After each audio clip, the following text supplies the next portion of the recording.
acción que es evidente desde el punto de vista sistémico. Como ejemplo aquí, para entender esta acción sistémica y las que siguen, vamos a tomar un medicamento que es un antihipertensivo, propranolol. Ese medicamento nosotros lo vamos a estudiar en el último tema de la siguiente unidad, que es la unidad del sistema nervioso autónomo. El propranolol pertenece a un subgrupo de medicamentos que actúan en el sistema nervioso autónomo y ese grupo se llama antagonistas adrenérgicos. También se llama o se conoce específicamente el subgrupo al que pertenece al propranolol como beta bloqueantes o antagonistas beta. Entonces, si estamos en autónomo y nos están hablando de beta bloqueantes o antagonistas adrenérgicos, fíjense el nombre, antagonistas adrenérgicos.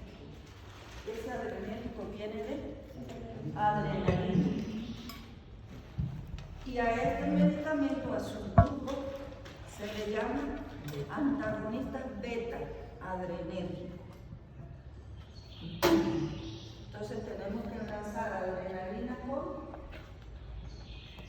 con los adrenoceptores de tipo beta, porque también la adrenalina actúa en los tipos alfa.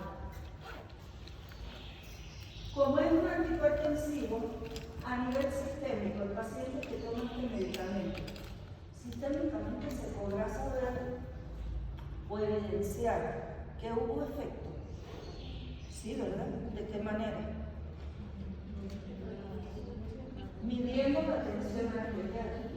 Es muy sencillo. No todos los efectos de los medicamentos nosotros los podemos cuantificar así. No todos. La inflamación, bueno, clínicamente, pero no se mide, ¿verdad? El dolor, más difícil. Porque como saben, el dolor nos basamos si el analgésico hubo o hizo o no efecto por lo que nos diga el paciente. El dolor no lo podemos medir con un aparato, podemos medir el umbral, pero eso ya es otro carácter. Entonces, en este caso sí. ¿Cómo evidenciamos que el propranolol produce su efecto de manera sistémica, midiendo o controlando presión arterial? Pero a nivel tisular, ya vamos de lo más grande a lo más pequeño. Para que haya esa disminución de la presión arterial, los medicamentos pueden actuar en dos grandes blancos. Porque ¿de qué depende la presión arterial?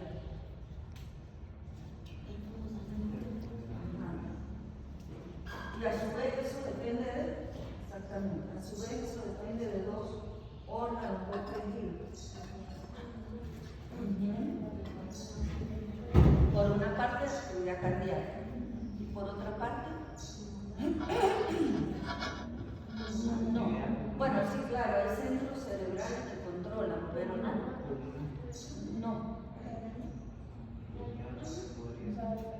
Pero más directamente de los vasos.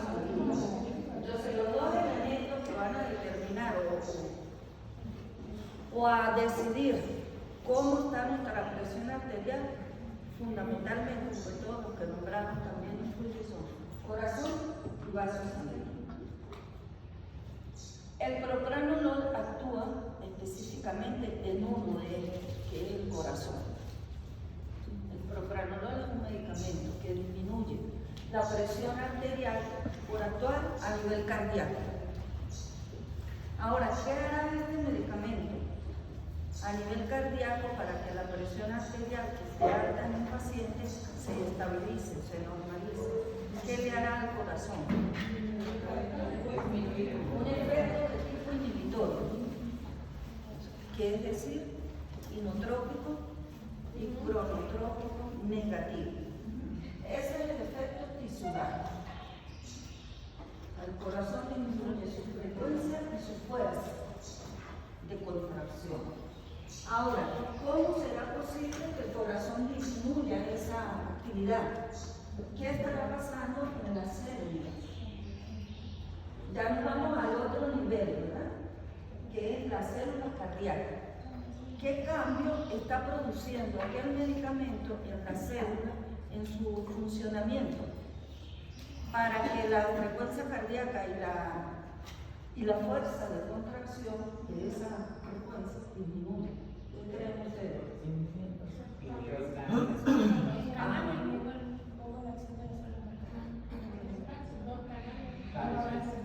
Tiene que ver con que disminuye aquellos procesos fisiológicos y bioquímicos celulares que llevan a que el corazón se contraiga, o sea, hace más lento todo eso. ¿A través de qué? De iones, a través del AMP cíclico, disminuye la producción o la actividad de AMP. ¿Y cómo logra hacer esto? Ahí se viene lo que dice el joven. Específicamente los beta, porque les empecé diciendo que es un antagonista beta. Entonces, antagonizar los beta es bloquear. Cuando el propranolol bloquea esos beta, supongamos que son metabotrópicos, ciertamente. Pero esos metabotrópicos, a su vez, ustedes saben, no actúan de manera directa, sino que modifican la actividad de un segundo efector, ¿verdad? Ese efector puede ser una enzima o un canal. Cuando el propranolol bloquea los betas, impide que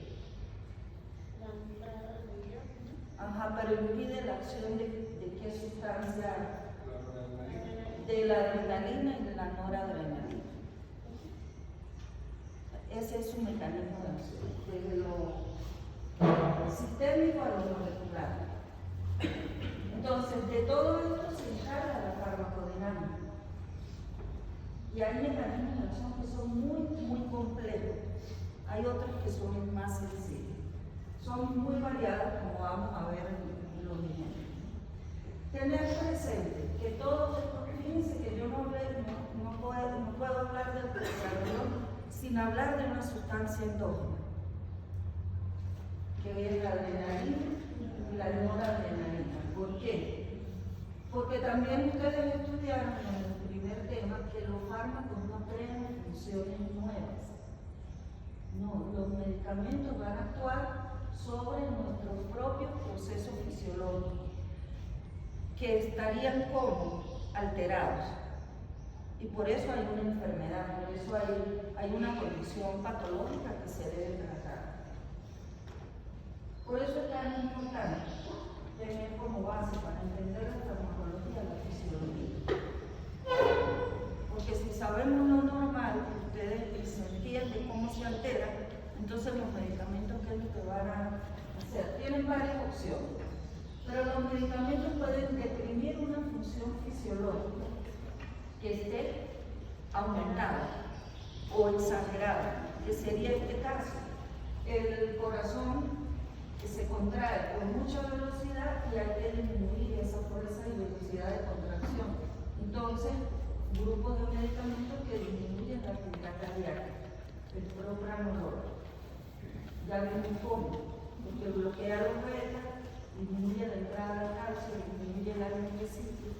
Eso lleva a que la fuerza de contracción disminuya y a que la presión arterial baje. Pero hay medicamentos que hacen lo contrario. Fíjense, aquí la diferencia está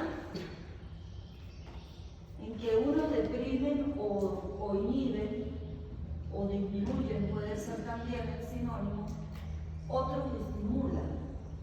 ¿Cuándo hay que estimular una función fisiológica? Cuando en ese paciente esa función fisiológica está disminuida. Es lo contrario, ¿verdad? ¿Y qué medicamento? Bueno, el repuesto del propranolol será cuál. Si nos vamos a sistema cardiovascular, ¿cuándo, por ejemplo, cuándo será necesario aumentar la actividad cardíaca? Cuando hay hipotensión, cuando hay un paro, o cuando la vasodilatación es exagerada. Entonces, para eso está la adrenalina. Muchas sustancias endógenas también son medicamentos. La adrenalina la producimos, la noradrenalina, la dopamina, pero también están como medicamentos. ¿Cuándo? ¿Para cuándo? ¿Para quién? Para cuando no producen suficiente o está en su actividad está muy baja.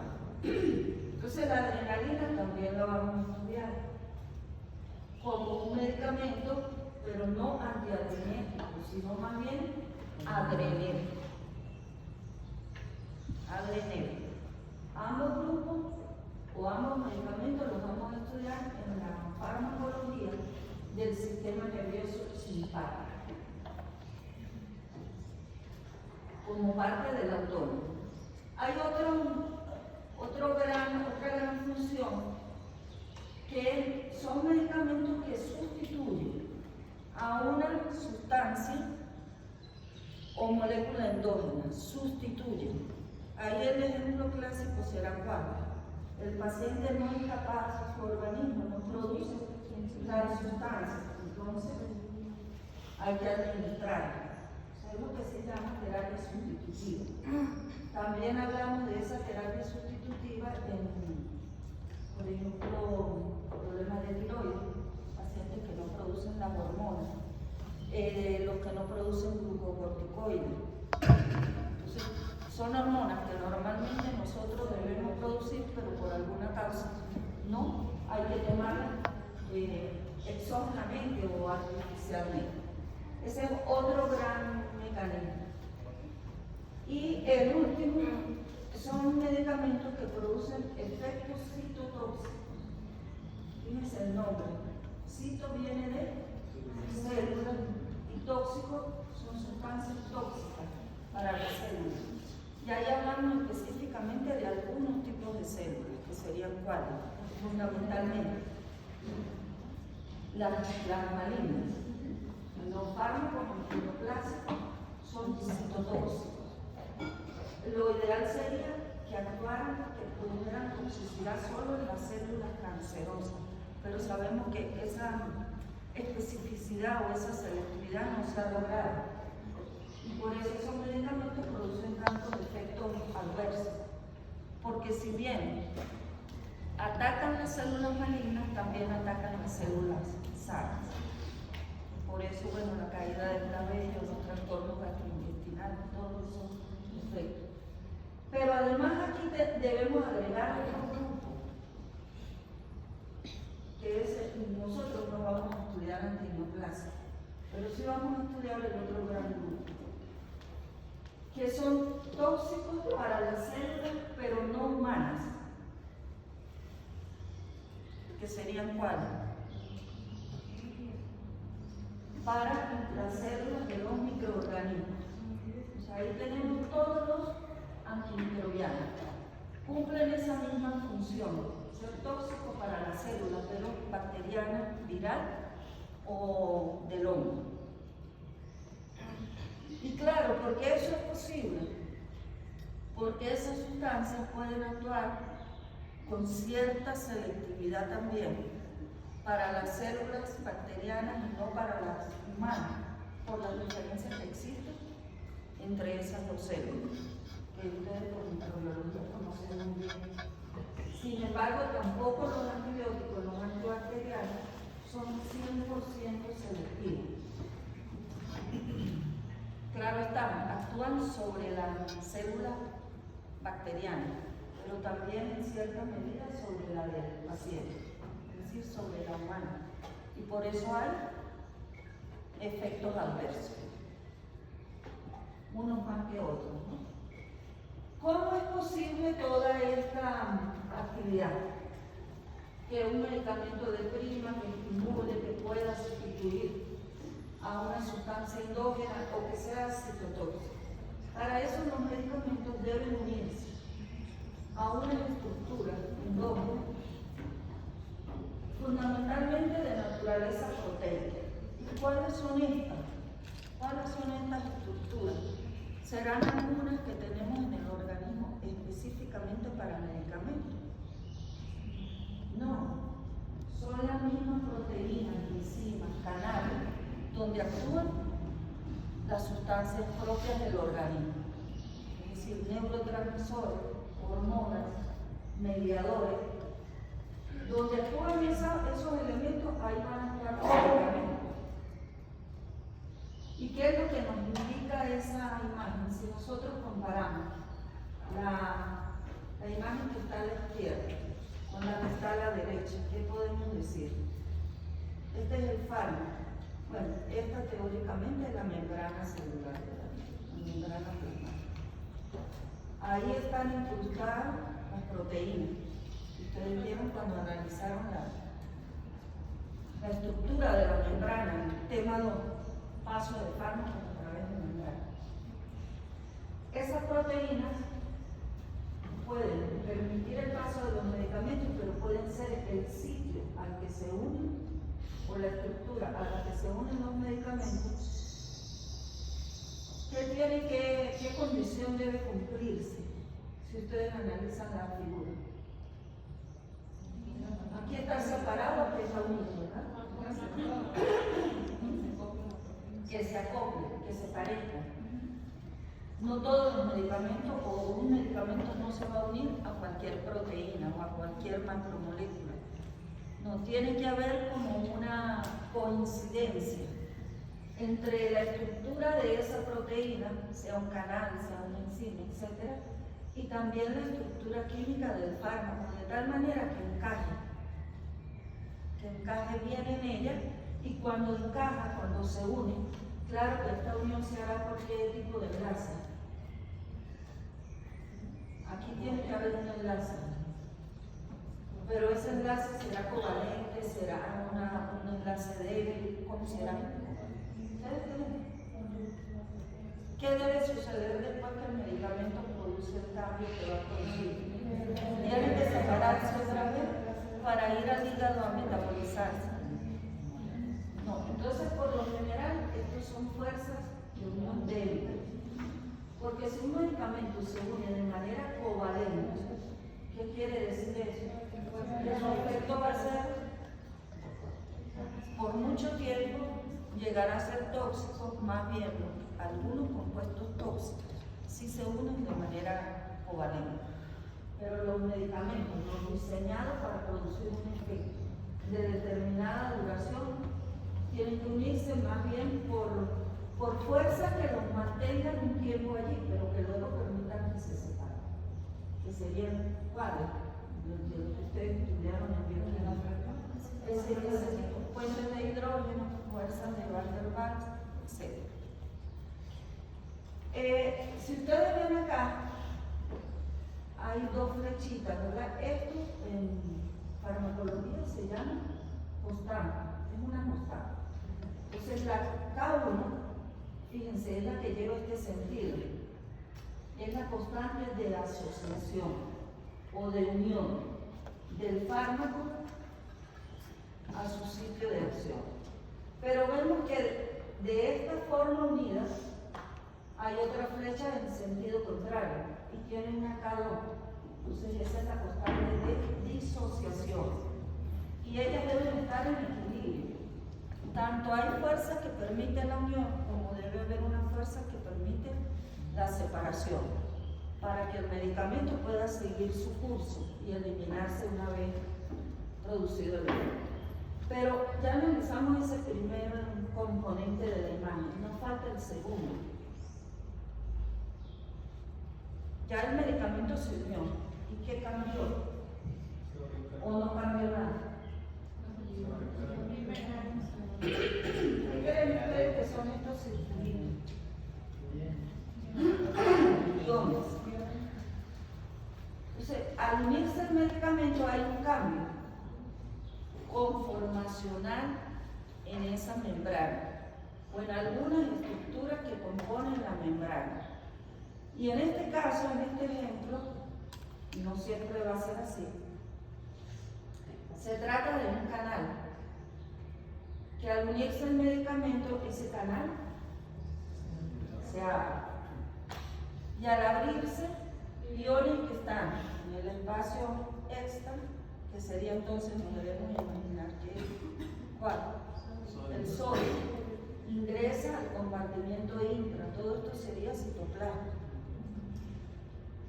Y por otra parte, también puede suceder que iones que están más en el intracelular, más bien la permeabilidad aumentada de ese canal lo lleva al extracelular, ahí estaríamos hablando del potasio. Entonces, si entra el sodio, ¿qué cambio va a haber en la célula? No, si entra el sodio, se despolariza. Y si un medicamento lo que permite es que salga el potasio, o sea, aumenta la permeabilidad del potasio. Pero cuando hablamos aumenta la permeabilidad, como este está dentro, pues se va al medio externo. Esa célula, ¿qué cambio irá a sufrir? No, salen cargas positivas.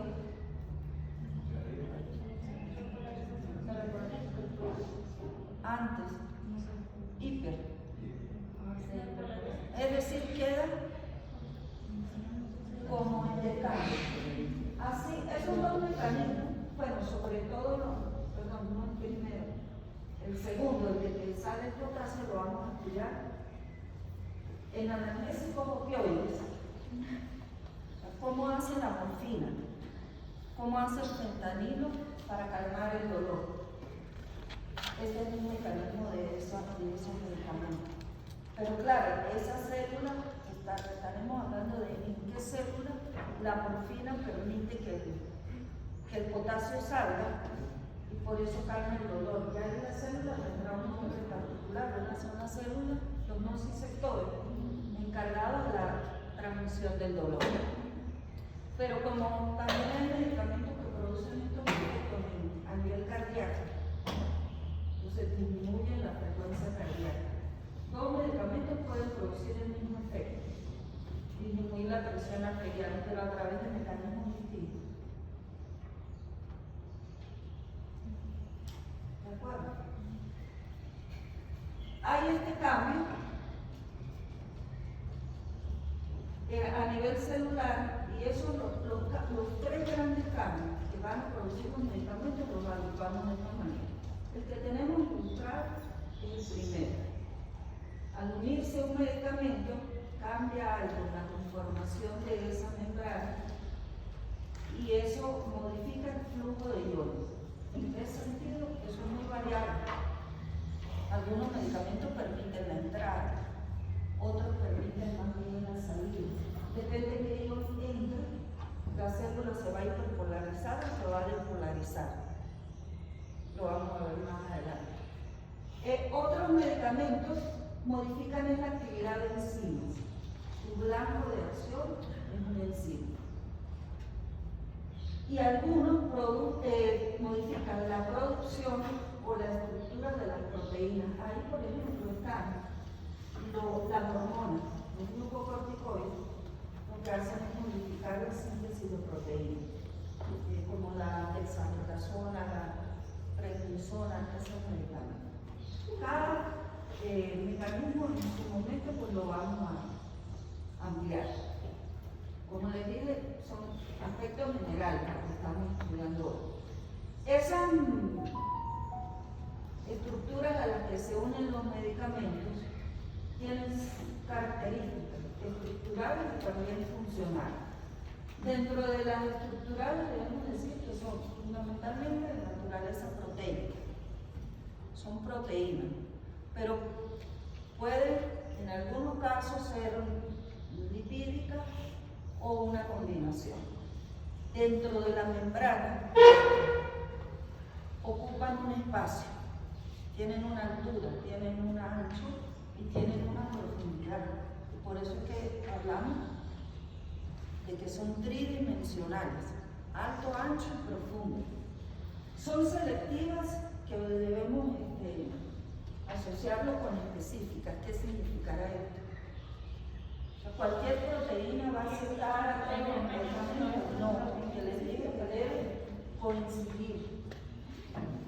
A pesar que los medicamentos sean similares, un cambio en su estructura puede que ya no permita que ingrese a esa misma proteína, al mismo canal, o que se una a la enzima.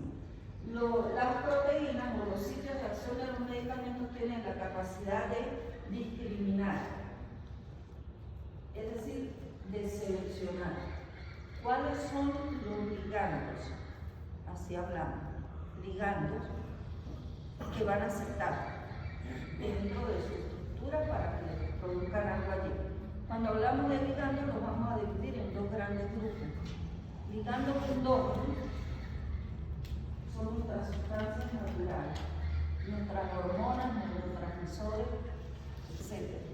Y ligandos exógenos son los medicamentos. Que algunos de estos ligandos exógenos se llaman igual a los endógenos, pero otros tienen nombres diferentes. La adrenalina, como les dije, es endógeno y también está como medicamento, en ampollas, en soluciones, etc. Y así sucesivamente. Son dinámicos. ¿Qué significará esto?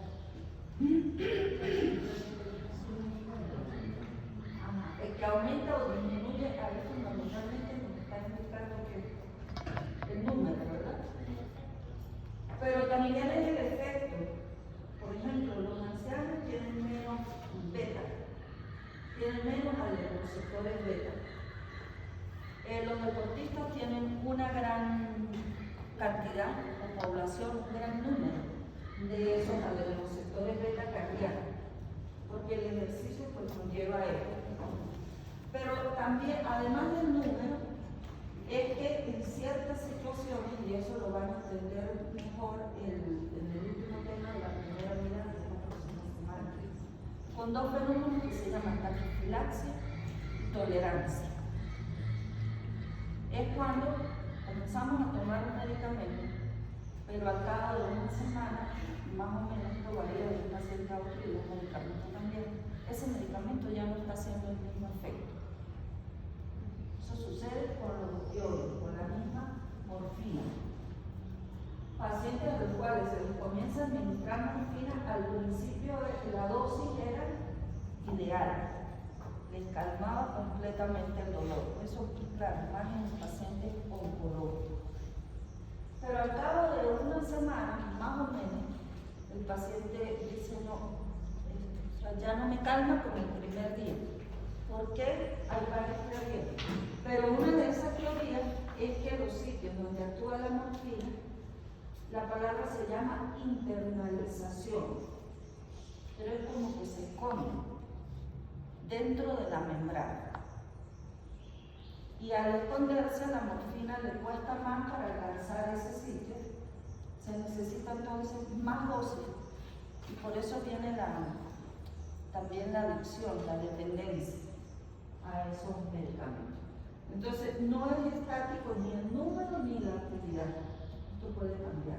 Igual sucede con las gotas que nos colocamos en la nariz como descongestionantes, que tienen adrenalina o nafazolina, tetrahidrosolina, que son vasoconstrictores nasales. Al principio muy efectivos, pero luego como que se necesitan más gotas para producir el mismo alivio, la descongestión nasal. Y ese fenómeno se llama taquifilaxia. La diferencia entre tolerancia y taquifilaxia es que la tolerancia aparece un poco más tarde. La taquifilaxia es aguda, un fenómeno agudo. Pero todos esos dos fenómenos se explican por esto. El contacto de la proteína, de la enzima, del canal con el medicamento va generando cambios. Y eso hace que los efectos se multipliquen. ¿Qué otra característica tienen estas estructuras? Que ya la hemos mencionado, se localizan en la célula. De acuerdo con esa localización, nosotros los vamos a clasificar en dos grandes grupos, o tres grandes grupos. Los que están ubicados en la membrana son la mayoría, y son las imágenes que vimos antes. Pero también hay estructuras que permiten la acción de los medicamentos y están a nivel intracelular. Por ejemplo, en el citoplasma hay estructuras que permiten la unión de un fármaco que encaje perfectamente y haya algún cambio celular, algún efecto. Hay otros que su sitio de acción o permiten la unión de fármacos para producir cambios a nivel del núcleo, o los efectos de esos medicamentos tienen que ver con el proceso fisiológico nuclear, que será claro fundamentalmente. O sea, cuando el medicamento tendrá que llegar al núcleo para producir allí un cambio. Lo que vimos atrás, los citotóxicos. ¿Cómo esos medicamentos detienen la multiplicación de las células? Tienen que llegar allá al núcleo, donde está el ADN y cambiar ese gen. Bueno, se pueden cambiar los genes, pero digamos cambiar el proceso fisiológico que lleva a la multiplicación celular. La mitosis, exactamente. O sea, ahí actúan los citotóxicos. Si esta célula si no tuviéramos ilustrada la célula humana, sino la bacteriana, pues también los antibióticos pueden actuar en la parte externa, incluyendo la síntesis de la pared celular. Por ejemplo, ahí están los beta-lactamas, todos los beta-lactamas. Pueden actuar a nivel citoplasmáticos, que son los que inhiben la síntesis de proteínas, en las unidades 50S, unidad 30S, o pueden actuar a nivel del núcleo. Las quinolonas, fundamentalmente son las quinolonas. De acuerdo con, fíjense, hay muchas maneras de clasificar esos blancos de acción que también se llaman diana u objetivos farmacológicos. Si ustedes comparan varios libros, algunos coinciden, otros no. Pero esta clasificación nosotros consideramos que es muy didáctica. ¿De acuerdo con qué? Como dijimos, la mayoría que están ubicados en la membrana. Entonces vamos a clasificarlos en dos grandes grupos. Los que atraviesan la membrana en todo su espesor, que serían las imágenes que ilustramos antes, y por eso se llaman transmembrana. Aquí está la imagen. Esta es la membrana y son estructuras de naturaleza proteica que tienen un dominio o una porción extracelular. Algo de ellos sale. La mayor longitud o dimensión de esas proteínas atraviesan la membrana, todo el espesor, pero una parte también está hacia el interior. Entonces tiene un dominio extracelular, una porción transmembrana y una porción intracelular. Y el que tenga una parte externa, una parte interna y su mayor cantidad esté distribuida en el espesor de la membrana tiene una explicación que ya la vamos a ver. No todos tienen no todos la atraviesan. Pero de los que atraviesan la membrana tenemos tres grupos, que son canales iónicos, luego tenemos los que están acoplados a proteínas que ustedes los conocen como metabotróficos, y los que tienen dominio citosólico enzimático. ¿Qué significa eso? Dominio citosólico enzimático. Esto es un dominio extracelular y esto es un dominio intracelular. Entonces lo que nos está diciendo este nombre es que su porción intra ejerce una actividad enzimática, citosol, citoplasma. El otro gran grupo, entonces no lo colocamos aquí, pero si estos son transmembranas, estos son no transmembranas. Se ubican en el interior, están en el exterior, sería esta enzima extracelular. Y también incluimos allí a las moléculas de adhesión a la superficie celular, que encuentran acá, pero ninguno evade la célula completamente. Todos tienen que ver con células, bien sea en el interior, en la membrana o en la parte externa. Esta diapositiva organiza el contenido. O sea, ahora vamos a estudiar todo. No la pierdan de vista porque si no nos confundimos.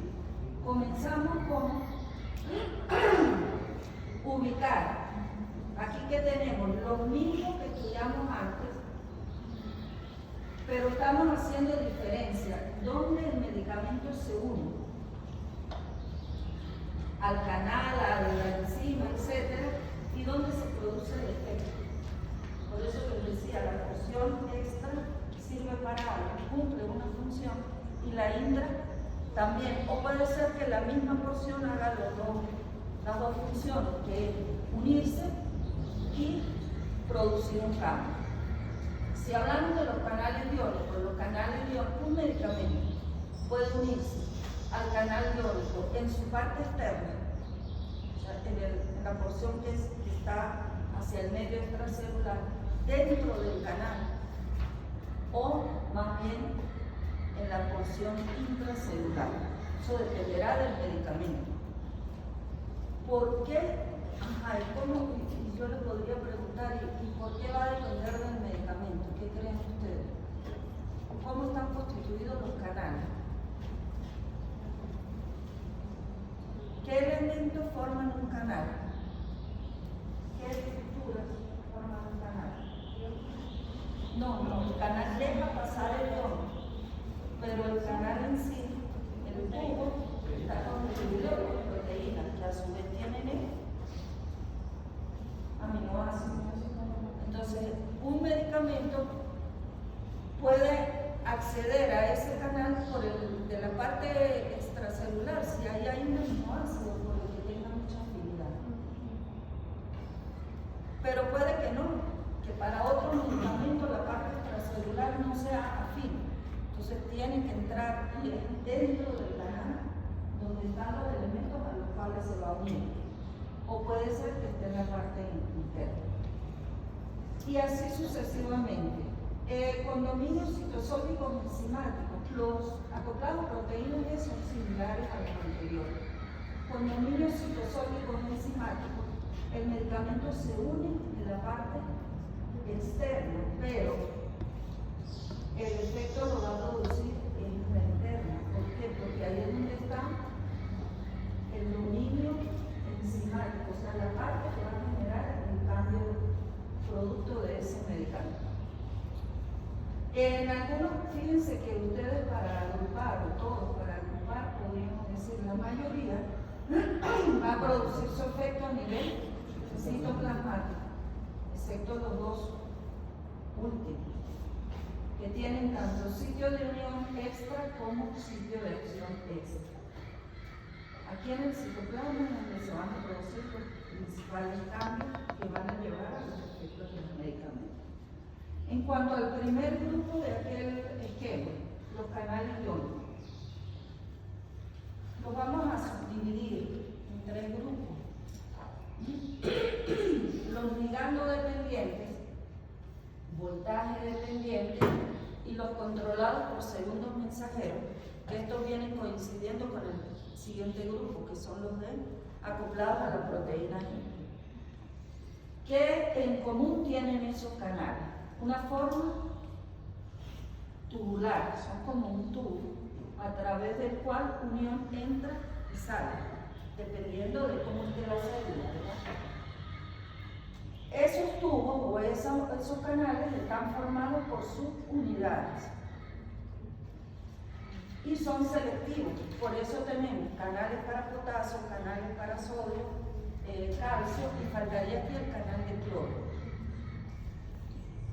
que es el otro ion que permite la actividad de algunos medicamentos. ¿En qué participan o qué funciones cumplen esos canales? Muchas funciones en el organismo.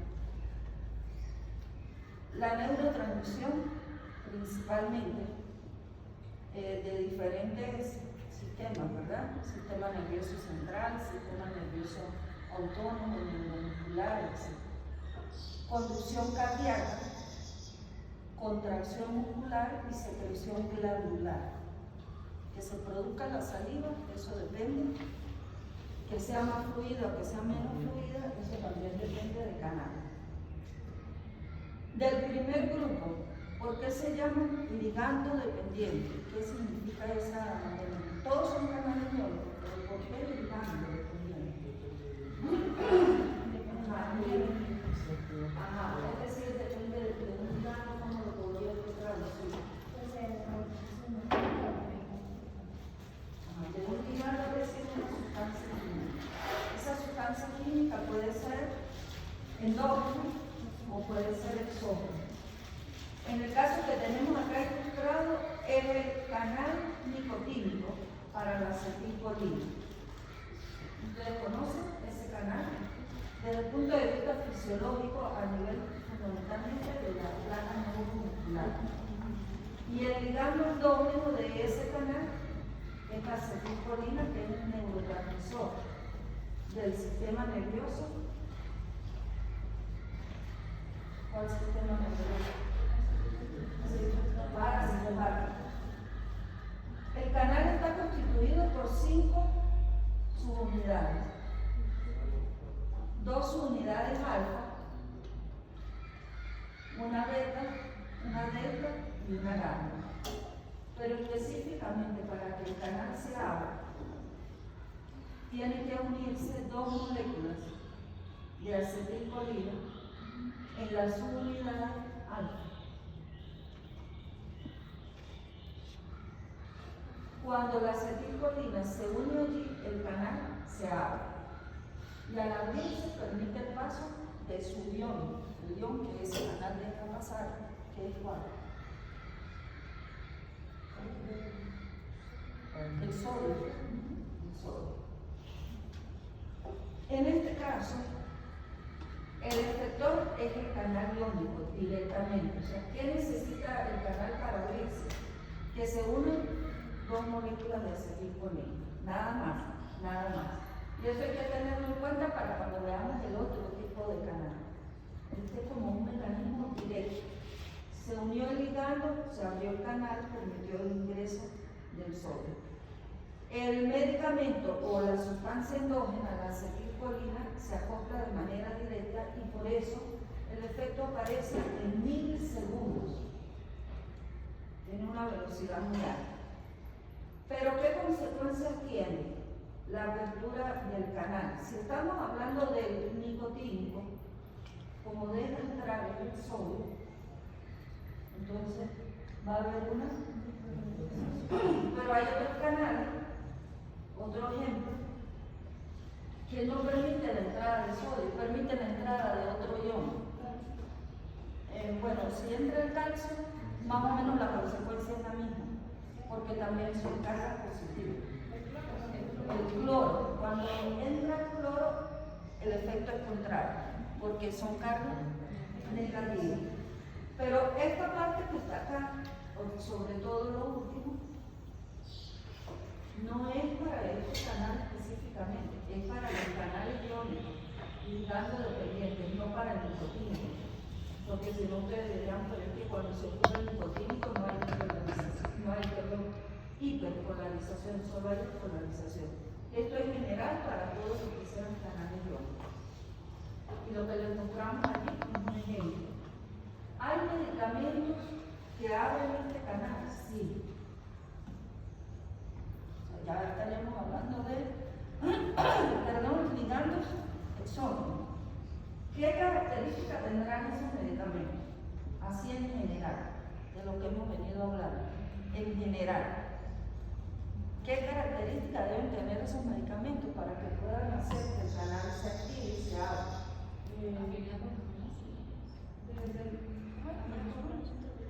Tienen que ser. No. Bueno, tienen que comprarse. Ajá, y para eso tienen que ser como. ¿Parecidos a qué?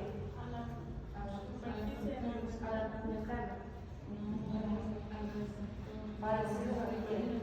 a la acetilcolina. Tienen que ser muy similares a la acetilcolina para hacer lo mismo que la acetilcolina hace. Entonces veremos, bueno, si la vemos. Este es de la colina. Ese es un grupo de medicamentos que puede actuar en estos canales. Fíjense, su estructura está basada en la estructura de la acetilcolina, que es el natural, el ligando 2. Pero tenemos el otro ejemplo.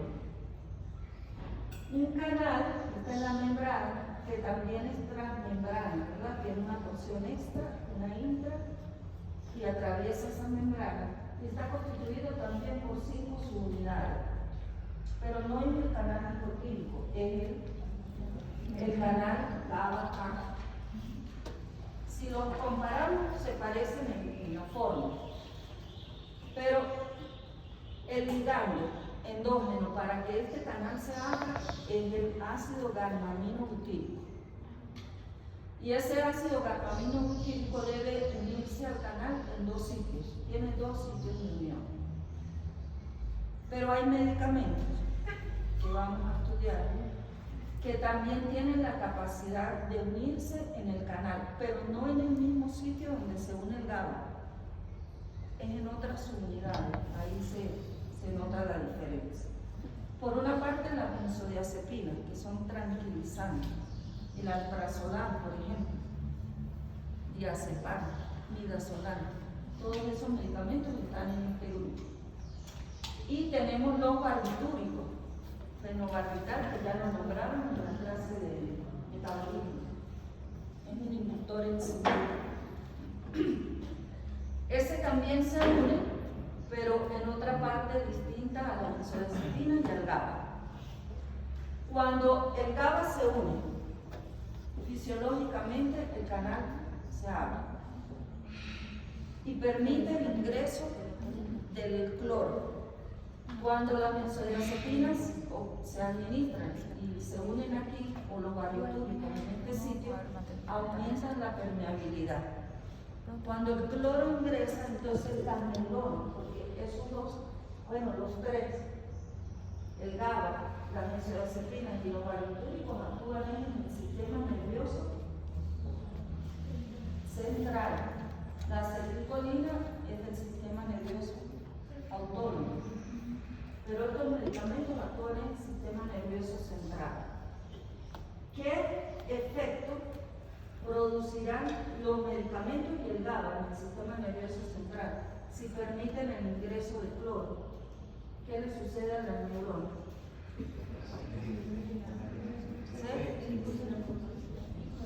Se hiperpolariza, disminuye la transmisión del impulso nervioso y en el paciente eso se traduce como que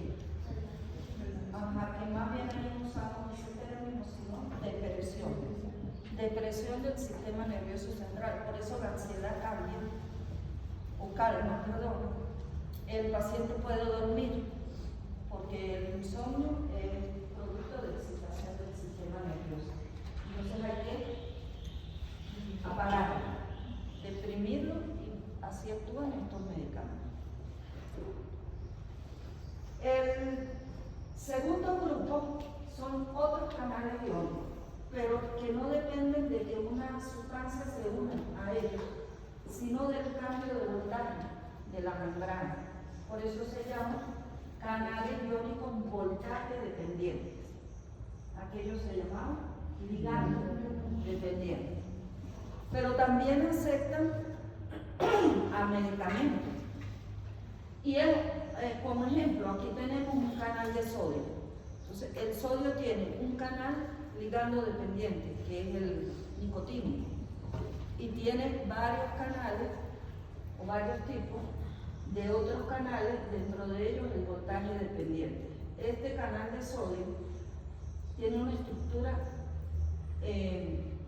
diferente a la del nicotínico. Allá hablábamos de subunidades.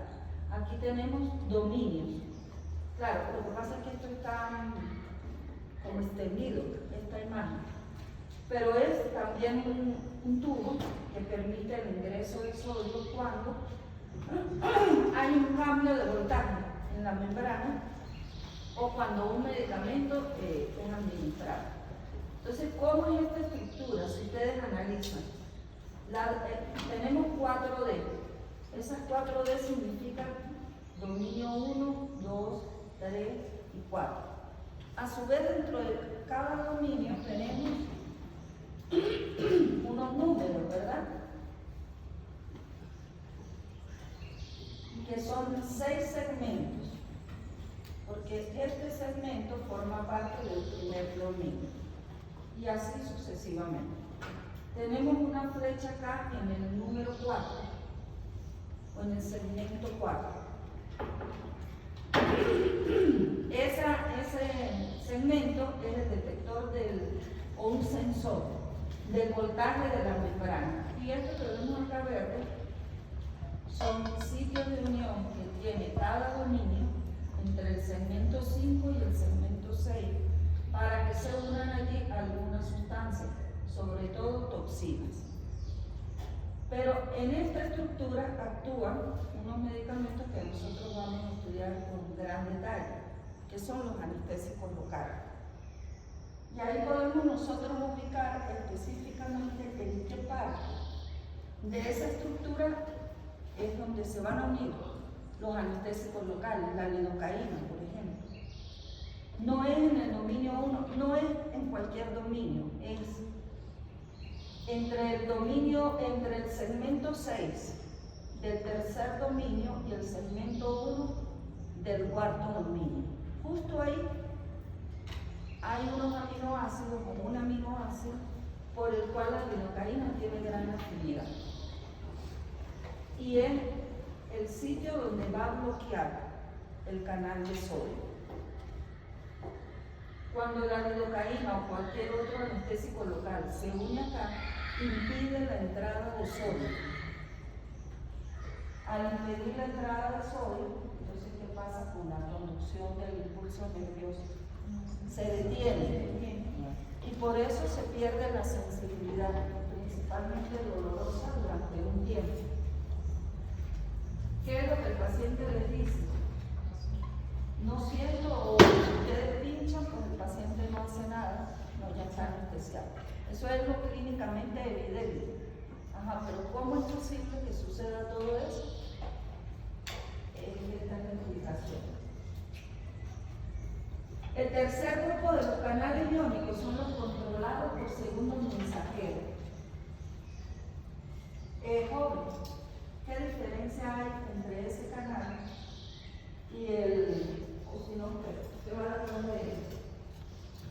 ¿Qué diferencia hay entre este canal y el primero que vimos, el ligando de proteína?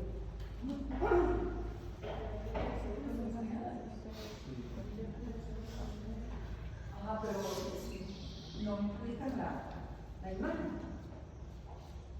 Bueno, pues que el fármaco tiene un receptor específico, digámoslo así, pero no hace extensión directamente a nivel intracelular, sino que va a crear un segundo mensajero, y ese segundo mensajero va a mandar otros canales para la... ¿Cuál sería el segundo mensajero?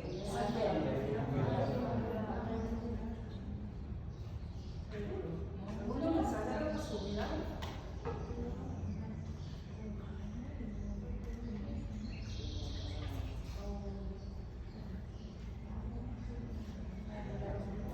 Eso lo estudiaron ustedes muy bien en fisiología. Ajá. El segundo mensajero pudiera ser una enzima. Pudiera ser, pero ahí vemos una enzima.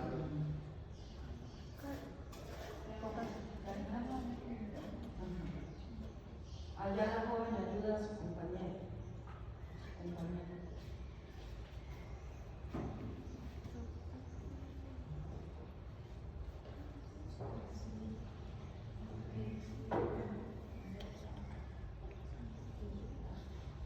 ¿Cómo describieron esos metabotrópicos? Porque es que ya estamos entrando en los metabotrópicos. Pero aquí el que está acoplado no es una enzima, es ya el efector. Y el efector es el canal, porque estamos hablando de canales iónicos controlados por segundo mensajero.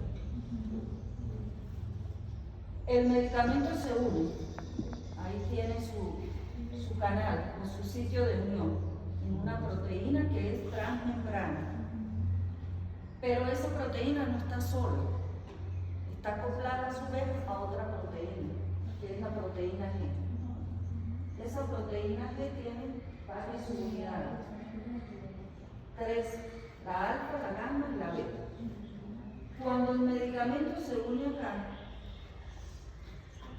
hace que la subunidad alfa se separe, y esa subunidad alfa va a activar a un canal, en este caso un canal de potasio, es decir que los iones, el efector aquí es el ion, a través de un proceso que es como, si lo comparamos con el primero, por eso les dije, allá debajo dice, se acopla directamente, pero aquí el medicamento no se acopla directamente al canal, sino a través de estas estructuras. Y por eso el mecanismo no lo podemos llamar directo, sino más bien indirecto. Por lo tanto, tarda un poco. Si aquel era en milisegundos, este es en segundos. Porque para que el potasio salga, tiene que presentarse todo este evento. Que eso lo vamos a desglosar más detalladamente en el segundo grupo. Apenas estamos terminando el primer grupo, es decir, canales iónicos. ¿Por qué mostramos este mecanismo dentro de los canales iónicos? Porque estamos hablando que hay canales iónicos, voltaje dependiente, lignando dependientes y acoplados a la proteína G o a los segundos mensajeros. Pero los metabotrópicos propiamente, que son los que en el esquema que les dije lleva el contenido, entonces tienen este mecanismo. El efector, es decir, la diana, puede ser un canal, como lo vimos anteriormente, pero puede que no sea un canal, sino más bien una enzima, de la cual es una, pero hay otra. La fosfolipasa C nosotros la vamos a estudiar cuando veamos glucocorticoides, y también un poquito cuando veamos antiinflamatorios no esteroideos, con antiinflamatorios no esteroideos, años donde está la aspirina, porque la ciclosinasa a su vez depende de en esa vía metabólica de la fosfolipasa. Entonces concentrémonos acá, en esta parte. Fisiológicamente no hemos administrado el medicamento. ¿Cómo está esa proteína? Está acoplada, puede estar acoplada a 2 dianas o efectores. Esto que aquí aparece como dianas son efectores. Y a su vez a la proteína G con sus subunidades. Se administra el medicamento.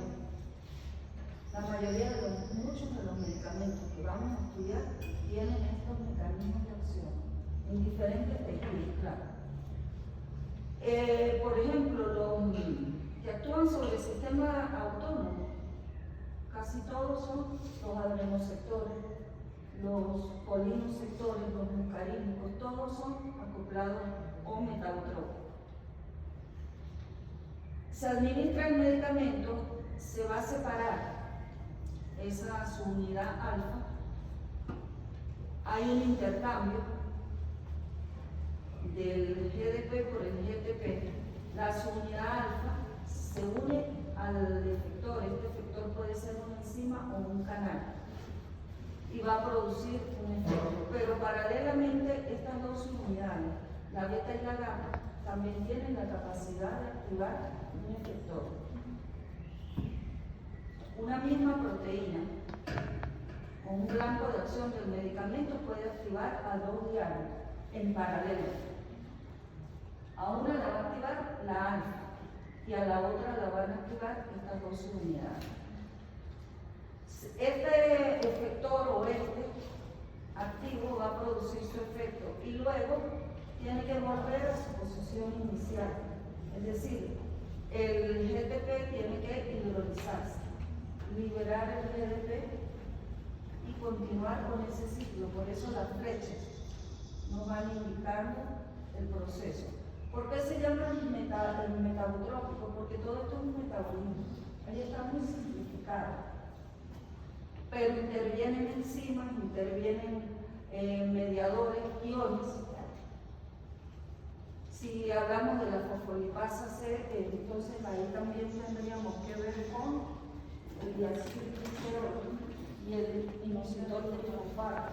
Y esos a su vez tienen que ver con calcio. Al final, lo que van a producir los cambios son iones.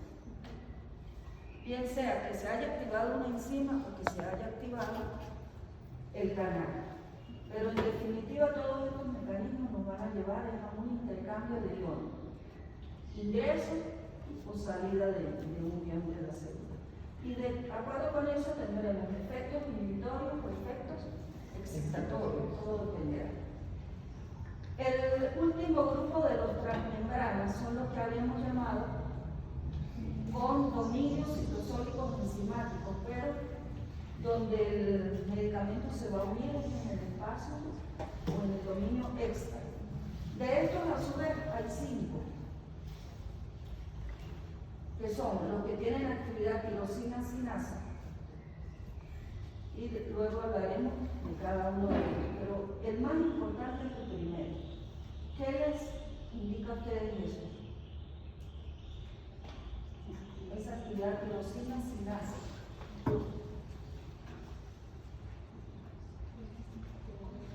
Y son enzimas, ¿no? Es decir, lo que en definitiva va a tener aquí un efecto es una actividad enzimática. Entonces, más o menos eso lo podemos ilustrar así. Esta es la membrana. Ellos siempre van en pares. Por eso se habla de que son dímeros. Son dos estructuras que tienen su dominio extracelular y sus dominios intracelulares. Estos son los que van a producir el efecto. Y estos van a permitir el ingreso de los medicamentos, que son los círculos verdes que tenemos ahí. Es decir, dos moléculas se unen y cuando logran activar a estas estructuras, entonces hay una actividad tirosina sinasa, que significa que se van a incorporar fosfatos a la tirosina. ¿Qué es la tirosina? Un aminoácido. Y al producirse esto, es decir, una fosforilación de la tirosina, habrá un cambio que va a producir un efecto farmacológico. ¿Cuáles medicamentos actúan de esta manera? Las hormonas, algunas hormonas y factores de crecimiento. Muy poco lo vamos a estudiar nosotros en el programa. Los siguientes, con actividad tirosina fosfatasa, este es el contrario. En lugar de incorporar un grupo fosfato, eliminan un grupo fosfato pero de la misma tirosina. Están presentes en células inmunitarias, es decir, que medicamentos que actúan sobre el sistema inmune pueden tener estos mecanismos. El tercer grupo, asociado a la tirosina sinasa, trabajan en conjunto con el primero, pero no tienen actividad catalítica propia, sino que lo hacen en conjunto con los que tienen actividad tirosina sinasa propia, que es el primer grupo que estudiamos. Ejemplo, citosina. El cuarto grupo, ya el nombre nos está orientando, tienen actividad serina, treonina, sinasa. También incorpora grupo fosfato, pero en otros aminoácidos. No en la tirosina, sino en la serina y treonina. ¿Cuáles? Factores de crecimiento y los que están involucrados en diferenciación celular. Y finalmente, los que tienen actividad guanilato citrasa, que también tienen que ver con GTP, GDP y el guanosine monofosfato, pero no a través de la AMP específica, sino por una vía enzimática directa. Y el ejemplo es péptido natriurético, que esto tiene que ver también con tensión arterial. Ahora, ya terminamos con los, fíjense, de estos 3, al final son como 8. 3 de este grupo, 1, 8, 4 y 5 de este. Por eso hay que llevar el tiempo. Ahora vamos a describir los que no atraviesan la membrana. Y de estos los primeros, los intracelulares. De los intracelulares a su vez son 3 grupos o 3 subgrupos. Enzimas citosólicas, el nombre americano, son enzimas que se encuentran en el citoplasma. Por ejemplo, actúa en una de esas enzimas un anticoagulante, que es la warfarina. Y la enzima sobre la que actúa la warfarina tiene que ver con el ciclo metabólico de la vitamina K. Específicamente esas enzimas están en el hígado, o sea, en los hepatocitos, pero a nivel intra o dentro del citoplasma. Otro ejemplo son los factores de transcripción, medicamentos que actúan en el citoplasma pero sobre factores de transcripción. Los esteroides que modifican la síntesis de proteínas, hormonas en general, pueden ser hormonas sexuales o los glucocorticoides, los estrógenos, andrógenos, progesterona. Sus mecanismos de acción tienen que ver a nivel intracelular, pero no específicamente sobre el núcleo, como si lo hacen los glucocorticoides. Eso sí, tienen un sitio de acción, una enzima, una proteína a nivel nuclear. Otro ejemplo son medicamentos que actúan sobre proteínas estructurales, pero que están ubicadas dentro de la célula. Y ahí está como ejemplo un grupo de antineoplásicos, que son los alcaloides de la vinca. Estos son obtenidos de una planta de nombre vinca, por eso se llaman así. ¿Y qué proteínas estructurales permitirán que estos medicamentos detengan la multiplicación celular?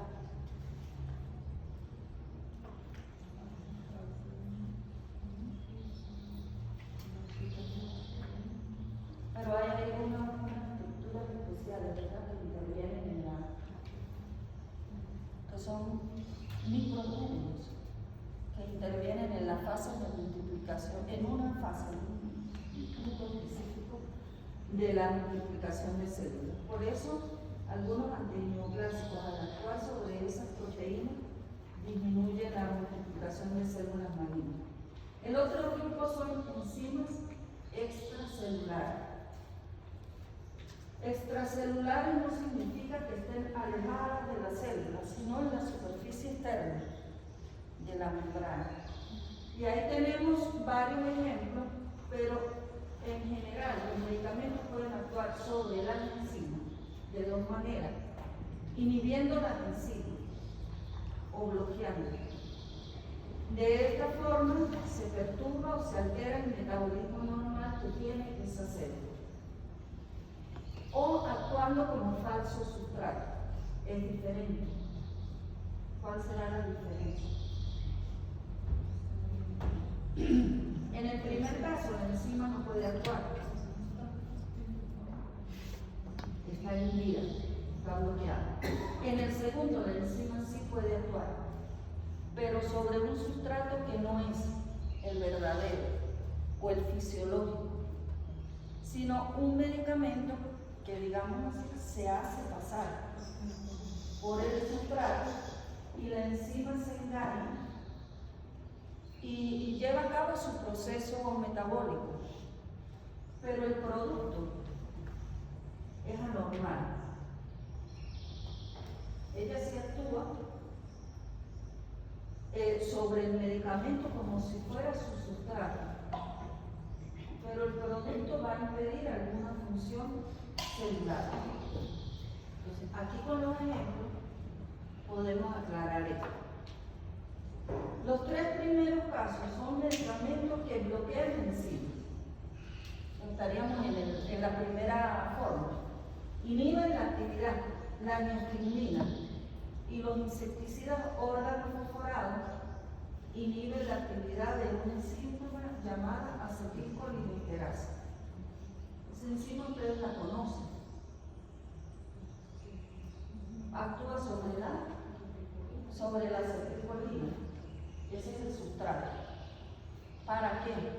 Porque la terminación esterasa siempre nos debe llevar a que es un proceso lo vieron el lunes pasado. O sea, todas las enzimas que terminan con esa denominación hidrolizan, introducen una molécula de agua. Entonces esta es la enzima encargada de degradar o de hidrolizar a la acetilcolina. Eso es fisiológico. Pero hay unos medicamentos y hay unas sustancias más bien tóxicas, que son los insecticidas organofosforados, como malatión, paratión, que utilizan en la agricultura, que inhiben a la enzima acetilcolinesterasa. ¿Cuál será la consecuencia? ¿Qué va a pasar con la acetilcolina si no es hidrolizada? Aumenta a nivel de la hendidura sinal. En el caso de la neostigmina, esto tiene uso terapéutico. ¿A qué pacientes habrá que administrar la neostigmina? Aquellos que tienen baja acetilcolina, para que la acetilcolina se mantenga allí en su sitio y produzca los efectos. Estos tienen más bien importancia toxicológica, porque cuando los agricultores se intoxican, o cualquier otra persona, con un organofosforado, entonces lo que tiene, las manifestaciones todas son exceso de acetilcolina, sudoración, salivación, bradicardia, puede convulsionar. Todo eso es porque la acetilcolina está exagerada. El segundo grupo o ejemplo es la enzima es la ciclooxigenasa y el medicamento que la inhibe es la aspirina. Pero aquí deberíamos además incorporar todos los años. Todos los años es el ibuprofeno, el diclofenac, el ketorolac, bueno, esa gran familia. Su sitio de acción o su blanco de acción es la enzima ciclooxigenasa. Bloquear esta enzima, por lo tanto, la consecuencia es que no se sinteticen prostaglandinas. Y por eso los medicamentos de ese grupo disminuyen el dolor, la fiebre y la inflamación. Eso lo vamos a estudiar en detalle. El tercer ejemplo es una antihipertensiva.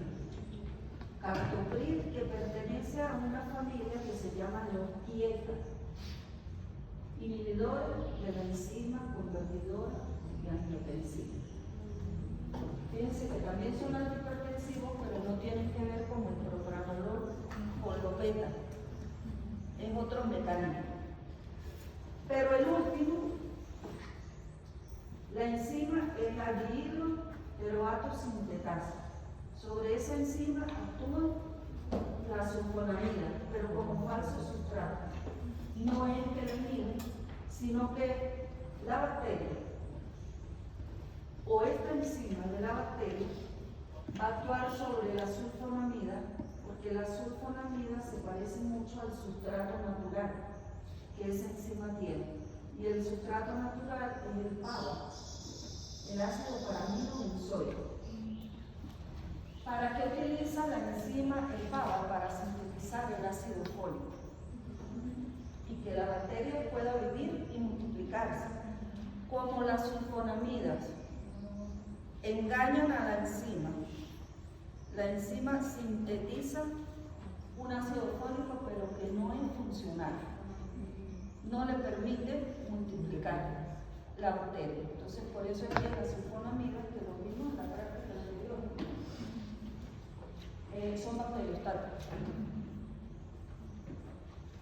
Ese es su mecanismo. Una enzima en la vía metabólica de síntesis del ácido fólico bacteriano. El último grupo son estas moléculas que no están ubicadas dentro, sino a nivel de la membrana, o sea, no la atraviesan. Son de estas hay varias, pero en general son llamadas moléculas de adhesión. ¿Dónde se ubican? Entre una célula y otra, en los espacios intercelulares. Y ahí pueden actuar algunos medicamentos. Esas moléculas de adhesión son varios grupos, pero el más estudiado es ese que tenemos allí, que son las integrinas. En las integrinas pueden actuar fármacos. ¿Cuáles? Algunos que alteran la coagulación. Participan entonces en el proceso de hemostasa, en la hemostasa secundaria. También podemos o se puede tratar la inflamación con medicamentos que actúan a nivel de esas moléculas de adhesión. Enfermedades autoinmunes como la esclerosis múltiple y el cáncer. Eso es un poco más nuevo, pero bueno, será el futuro de la farmacología. Junto con otras, también están integrinas, selectivinas, caderinas, pero las más estudiadas hasta el momento las integrinas. En esta segunda parte vamos a describir o a complementar las características que ya vimos al inicio, que si son proteínas, que son tridimensionales, que son selectivas, etc. Para que todo esto que tratamos de explicar se produzcan los cambios, la acción de una enzima sobre un sustrato falso, etc. Cualquier mecanismo de esto debe cumplirse algunas características o condiciones. Los medicamentos deben tener afinidad por esa estructura, es decir, capacidad de unirse.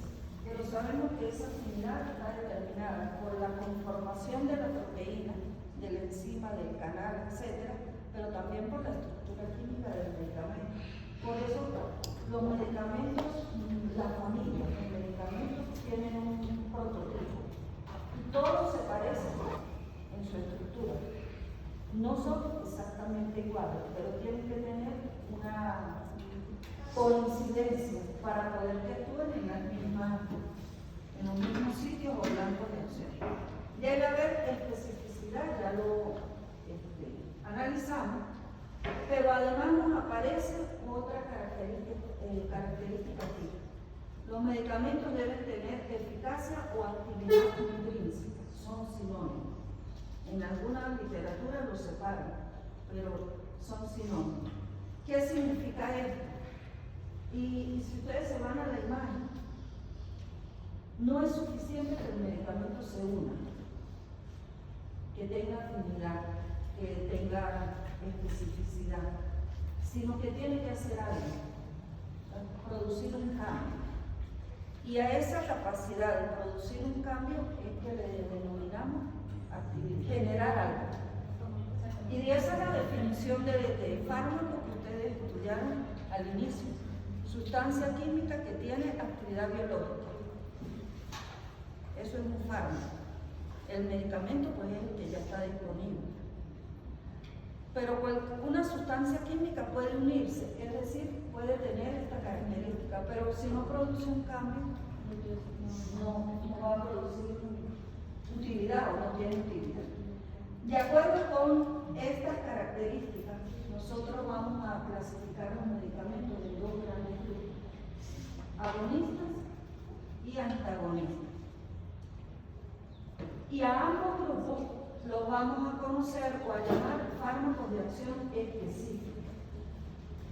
Si estamos hablando de un grupo de fármacos de acción específica, la lógica nos está indicando que hay otro grupo, ¿verdad?, que será de acción inespecífica.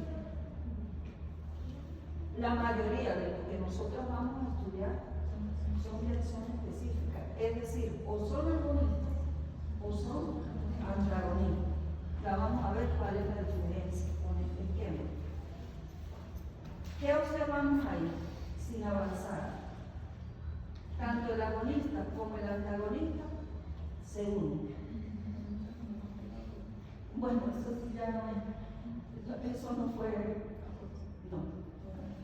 Voy a tratar de separarlo, porque sí confunde, pero no. Quiere decir que tanto un agonista como un antagonista tienen que tener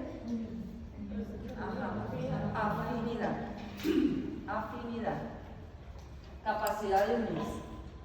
Pero veamos cuál es la diferencia. El agonista sería casi la mayoría de los medicamentos que hemos hablado. Se unen a través de un mecanismo directo, por ejemplo, acetilcolina. Estaría ahí en el primero. Porque la acetilcolina también es un medicamento, es una sustancia endógena, pero está fabricada. O a través de un mecanismo de transducción. Supongamos que el mecanismo directo es un canal iónico, es decir, es un ionotrópico.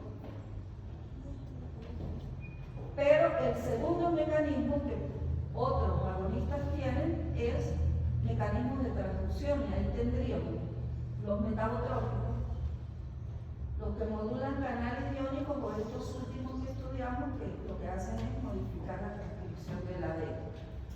Pero son opciones que tienen los agonistas para producir algún cambio, algún efecto. Mientras que los antagonistas no producen efecto directamente, sino que evitan la acción de los mediadores endógenos. Entonces, el medicamento con el que empezamos la clase, el propranolol, entra en este grupo. Los antihistamínicos, claro, el nombre nos va diciendo anti contra la histamina. Pero entonces esto puede ser un poquito contradictorio en principio, no tienen efecto y entonces no son útiles. No tienen un efecto directo. Sus efectos se deben a que impiden la acción de una sustancia endógena. En el caso del propranolol, lo que les dije fue que impide la acción de la noradrenalina y de la adrenalina. El sucralfato, lo que pasa es que estos no actúan sino de manera específica. Casi todos, la mayoría, no todos, los protectores activos, porque ellos producen cambios en el pH. Pero no hay una estructura proteica, no hay un canal que esté entre la acción del medicamento y el efecto. Muchos medicamentos son antagonistas, tienen variedad de efectos farmacológicos, pero esos efectos se deben a que la sustancia natural no está actuando. Por ejemplo, los antihistamínicos y la dieta. Aquí tenemos algunos de esos ejemplos. Los muscarínicos, el agonista es la acetilcolina, como antagonista tenemos la atropina. La atropina tiene muchas acciones y también usos, aunque no es un medicamento agonista. Los nicotínicos de la acetilcolina, el endógeno o el ligando es la acetilcolina, pero como antagonista está la de tubocurarina. En los beta cardíacos, por ejemplo, agonista la noradrenalina, antagonista el que ya hablamos. Aquí tenemos los antagonistas de la histamina. ¿Dónde actúan? Puede ser en los histaminoreceptores H1 o en los H2. Dependiendo de eso, los efectos van a ser diferentes. Como ejemplo de los antagonistas H1, difenhidramina, pero bueno, este es antiguo. Ahí mismo está la loratadina, la desloratadina. Esos son familias de medicamentos. Como antagonista de los H2 está la simetidina, ya hoy día pues en desuso, pero sí podemos nombrar ahí a la famotidina, que es de esa familia, uno de los más nuevos. Y en el caso de los opioides, tenemos agonista la morfina, esto sería como analgésico, ¿no?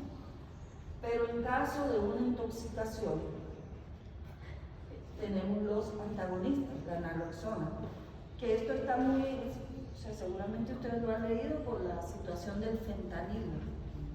El fentanilo es del mismo grupo de la morfina. Cuando los pacientes están intoxicados, intoxicado con el tratamiento de naloxona o naltrexona. Entonces, los antagonistas nos permiten dos cosas: obtener efectos terapéuticos beneficiosos y también actuar como antídotos en el caso de una intoxicación. ¿Qué hace esta naloxona? Impedir que el fentanilo o la morfina siga actuando. Bloquea el sitio de unión. Al inicio hablamos de que el fármaco debe unirse y que hay una constante. La constante de asociación, que permite la formación del complejo, y la constante de disociación. Y una tercera constante es la que va a determinar la magnitud de ese efecto.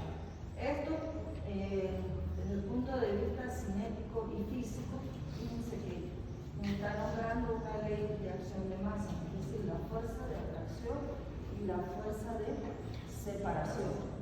Entonces, hay varias teorías que plantean de qué depende ese efecto. Si es más de la K1, mientras más se une el medicamento, más efecto farmacológico, o de la K2, mientras más pronto se separa, el sitio de unión queda libre para nuevas moléculas del medicamento.